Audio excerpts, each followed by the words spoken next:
बिस्मिल्लाहिर्रहमानिर्रहीम। अस्सलाम वालेकुम नाज़रीन, मैं हूं वकास अज़ीम और आप देख रहे हैं मेरा यूट्यूब चैनल वकास_अज़ीम, या फिर आप इसे यूट्यूब पर वकास अज़ीम के नाम से सर्च कर सकते हैं। नाज़रीन, अब तक की जो सबसे बड़ी ख़बर है वो आप तक पहुंची होगी, और सबसे बड़ी ख़बर ये है कि आज वफाकी हुकूमत ने 7वीं मरदमशुमारी के हतमी नताइज जारी करने की मंजूरी दे दी है। आज मुश्तरका मफादात कौंसिल का इजलास हुआ है वज़ीर आज़म शहबाज शरीफ की ज़ेर सदारत, जिसमें चारों सूबों के वज़राए आला पेश हुए हैं, उन्होंने शिरकत की है। और इदारा शुमारियात की जानिब से जो 7वीं मरदमशुमारी है उसके नताइज के ऊपर बातचीत की गई है।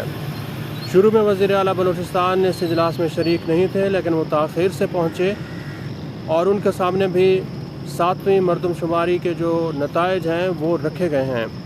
इस इजलास की ख़ास बात यह है कि आज का जो इजलास हुआ है ये इस तरह अपनी नौयत का मुनफरद इजलास था कि इस इजलास में 2 निगरां वज़ीर आला भी शरीक हुए हैं। निगरां वज़ीर आला पंजाब और निगरां वज़ीर आला खैबर पख्तूनख्वा। पाकिस्तान पीपल्स पार्टी के सेनेटर रज़ा रबानी इस नुक्ते के ऊपर खुलकर बोल चुके हैं, और उनका ये कहना है कि जो निगरां सेटअप होता है या फिर निगरां वज़ीर आला होते हैं, उनको ये इख्तियार नहीं होता कि वो मुश्तरका मफादात कौंसिल में बैठें और वहाँ पर मरदमशुमारी, जो कि पाकिस्तान का सबसे बड़ा मसला है, उसके नताइज की मंजूरी दें। क्योंकि निगरां जो हुकूमत होती है वो रोज़मर्रा के जो उमूर हैं उनके ऊपर बातचीत कर सकती है, लेकिन अगर पाकिस्तान के कोई देर पा और तवील मुद्दत के फ़ैसले हैं उनके ऊपर इसका कोई इख्तियार नहीं होता कि वो अपनी राय दे। और ख़ास तौर पर आप देखें कि इस वक्त खैबर पख्तूनख्वा में भी कोई हुकूमत नहीं है, वहाँ पर निगरां हुकूमत है। पंजाब में भी मुंतखब हुकूमत नहीं है, लेकिन इसके बावजूद आज वफाकी हुकूमत ने मरदमशुमारी के नताइज जारी करने का फ़ैसला किया है। नाज़रीन, इससे पहले जो वीडियो थी मैं उसमें आपको बता चुका था कि पाकिस्तान मुस्लिम लीग नून ने ऐसा महसूस होता है कि एस्टेब्लिशमेंट के साथ डील की हुई है, और मुस्लिम लीग नून के जो वज़रा हैं अब वो फूले नहीं समाते, वो बहुत ज़्यादा खुश हैं, क्योंकि उनको इस बात की यकीन दहानी हो चुकी है कि जो अगली हुकूमत आएगी वो पाकिस्तान मुस्लिम लीग नून की होगी। मुस्लिम लीग नून के आप किसी भी वज़ीर से बात करें तो वो आपको यही बताएगा कि जो अगली हुकूमत होगी वो नून लीग की ही होगी। मरीम नवाज़ शरीफ पंजाब में वज़ीर आला होंगी और वफाक में मुस्लिम लीग नून की हुकूमत होगी। ये यकीन दहानी मुस्लिम लीग नून को कुछ दिन पहले कराई गई है, क्योंकि मुस्लिम लीग नून और इस्टेब्लिशमेंट के जो ताल्लुकात हैं वो बहुत ज़्यादा मजबूत और गहरे हुए हैं गुज़िश्ता कुछ महीनों के दौरान। और आप देखें कि वज़ीर आज़म शहबाज शरीफ ने खुल कर कहा कि कुछ लोग उनको ये ताना देते हैं कि शहबाज शरीफ को ये कहा जाता है कि ये फ़ौज का बंदा है, लेकिन शहबाज शरीफ ने कहा कि उनको इस तनकीद से कोई फ़र्क नहीं पड़ता, क्योंकि वो पाकिस्तान की कौम की खिदमत कर रहे हैं। हर सियासी जमात इस वक्त पाकिस्तान में ये कोशिश करती है कि एस्टेब्लिशमेंट के साथ उनके ताल्लुकात बेहतर हों, एस्टेब्लिशमेंट को नाराज़ ना किया जाए। इसमें पाकिस्तान पीपल्स पार्टी हो, मुत्तहिदा कौमी मूवमेंट हो या फिर दीगर जमातें हों, क्योंकि ये तासुर जो है वो तक़वियत पा चुका है कि पाकिस्तान में एस्टेब्लिशमेंट की मदद के बगैर कोई भी हुकूमत कायम नहीं हो सकती। तो नाज़रीन, आज वफाकी हुकूमत ने, मुस्लिम लीग नून ने इस डील को, मुबैना डील को आगे बढ़ाते हुए ये फ़ैसला किया है कि नई जो मरदमशुमारी हुई है 7वीं मरदमशुमारी, इसके नताइज जारी कर दिए जाएँ। अब इन नताइज को जारी करने के बाद इलेक्शन कमीशन ऑफ पाकिस्तान का काम शुरू होगा।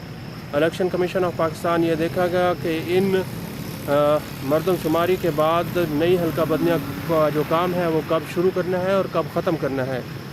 अब आम तौर पर हल्का बंदियों का काम इलेक्शन कमीशन ये कह चुका है कि उसको 4 महीने दरकार होंगे, लेकिन हो सकता है कि अमन व अमान की सूरत हाल की ख़राबी के बायस हल्का बंदियों का जो काम है वो तवील हो जाए, उसकी मुद्दत बढ़ जाए और लंबे अरसे तक हल्का बंदियों का काम चलता रहे। फिर उसके बाद कौमी असम्बली और सूबों में आबादी के तनासब से आप देखेंगे कि जो असम्बलियों की नशिस्तें हैं वो भी बढ़ेंगी।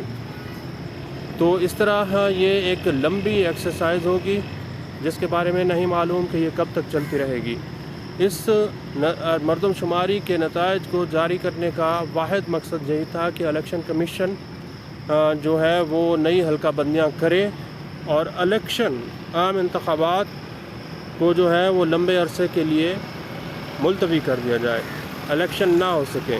پاکستان پیپلز پارٹی اس کے اوپر اپنی آواز بلند کرتی رہی ہے اور سینٹ اور قومی اسمبلی میں وہ یہ بار بار کہتے رہے ہیں کہ الیکشن جو ہے وہ بار بار ہونے چاہیے، الیکشن میں کسی قسم کی تاخیر نہیں ہونی چاہیے۔ لیکن آج وزیر اعلیٰ سندھ بھی چونکہ مردم شماری کے حوالے سے مشترکہ مفادات کونسل کے اجلاس میں موجود تھے تو انہوں نے اپنے تحفظات کا اظہار کیا ہوگا، لیکن ان کے تحفظات کو خاطر میں نہیں لایا گیا، کیونکہ پاکستان پیپلز پارٹی یہ بار بار کہہ رہی تھی کہ اگر اس وقت مردم شماری کے نتائج جاری کیے گئے تو پھر الیکشن پاکستان میں نہیں ہو سکیں گے یا پھر بہت عرصے کے بعد ہوں گے۔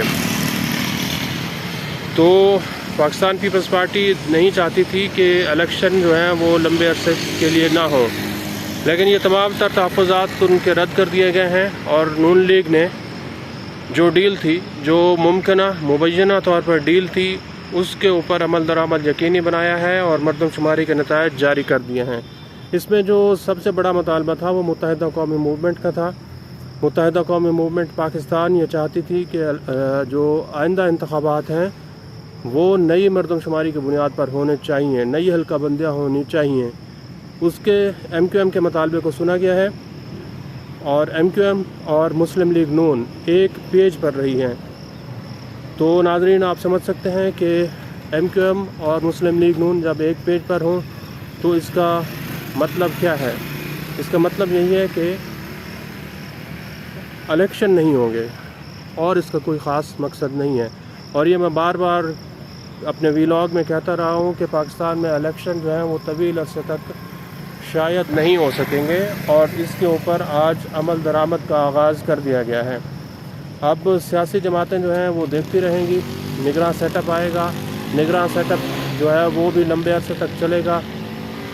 مردم شماری متنازع ہے، متنازع ہوگی، کیونکہ پی ٹی آئی بھی یہ چاہ رہی ہے کہ نئی مردم شماری کی بنیاد پر الیکشن نہیں بلکہ فوری طور پر الیکشن ہونے چاہیے۔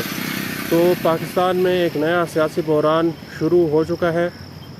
اگر الیکشن نئی مردم شماری کی بنیاد پر ہوئے اور جب بھی ہوئے تو اس کو بھی متنازع ہو سکتا ہے کہ سمجھا جائے، کیونکہ مردم شماری جب متنازع ہوگی تو الیکشن بھی متنازع ہوں گے۔ تو ناظرین الیکشن کو فی الحال آپ بھول جائیں، اب آپ نگراں سیٹ اپ کا انتظار کریں کہ وہ دیکھیں کہ وہ جو نگراں سیٹ اپ آتا ہے وہ کتنے عرصے کے لیے چلتا ہے۔ آج کے لیے اتنا ہی۔ اس ویڈیو کو آپ کمنٹ سیکشن میں جا کر لائک کر سکتے ہیں اور اپنی رائے کا بھی اظہار کر سکتے ہیں۔ بہت بہت شکریہ۔